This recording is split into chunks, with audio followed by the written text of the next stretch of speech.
നമ്മുടെ GCCയിലെ ഇപ്പോൾ ഫുള്ളും പ്രശ്നങ്ങളും കാര്യങ്ങളൊക്കെ ആണല്ലോ. മിസൈലുകളുടെ പെരുമഴയാണ് കേട്ടോ. എന്നാലും നമുക്ക് നമ്മുടെ സാധാരണ ജീവിതം തന്നെയാണ് ഇവിടെയുള്ളവർക്ക് കേട്ടോ. എന്നും ചെയ്യേണ്ട കാര്യങ്ങൾ അവർ ചെയ്യുന്നുണ്ട്. അതിന് പ്രത്യേകിച്ച് മുടക്കും കാര്യങ്ങളൊന്നും ഇല്ല കേട്ടോ. അപ്പം ഞാനൊരു ദിവസം പുറത്തിറങ്ങിയതിൻ്റെ ഒരു കുട്ടി ഷോർട്സ് ആണ് കേട്ടോ ഇത്. നമ്മുടെ ന്യൂസ് ചാനൽസിൻ്റെ റിപ്പോർട്ട്സ് എല്ലാം കണ്ട് നാട്ടിൽ നിന്ന് ഒരുപാട് പേര് ഇങ്ങനെ കോൺടാക്ട് ചെയ്ത് ചോദിക്കാറുണ്ട് കേട്ടോ.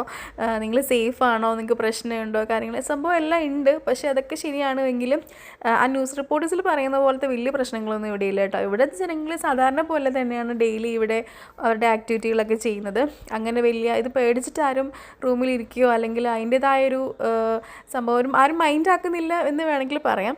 പിന്നെ ഈ കാര്യങ്ങളൊക്കെ ഇതിൻ്റെ കൂടെ നടക്കുന്നുമുണ്ട് കേട്ടോ. അപ്പോൾ കുറേ ദിവസമായിട്ട് ഡയറ്റും കാര്യങ്ങളൊക്കെ തെറ്റി നല്ലോണം മധുരമൊക്കെ അടിക്കുന്നതിൻ്റെ മുഖത്ത് അറിയാനുണ്ട് കേട്ടോ. ഒരു ബൾബ് തന്നെ തെളിഞ്ഞിരിക്കുന്നുണ്ട്. പിന്നെ നമ്മളുടെ ഈ ഒരു GCCയിലുള്ള ഈ ഒരു പ്രശ്നം കൊണ്ട് പ്രവാസികൾക്കൊരു കാര്യം മനസ്സിലായിട്ടുണ്ടാവും. നമ്മുടെ നാട്ടിൽ നിന്ന് എത്ര പേര് നമ്മളെ വിളിച്ച് ചോദിക്കാനുണ്ട് നീ സേഫ് ആണോ എന്ന്. അപ്പം നിങ്ങളൊരു പ്രവാസിയാണെങ്കിൽ നിങ്ങളെ ഇതുപോലെ വേണ്ടപ്പെട്ടവരൊക്കെ വിളിച്ച് ചോദിച്ചിട്ടുണ്ടോ നിങ്ങൾ സേഫ് ആണോ എന്ന്?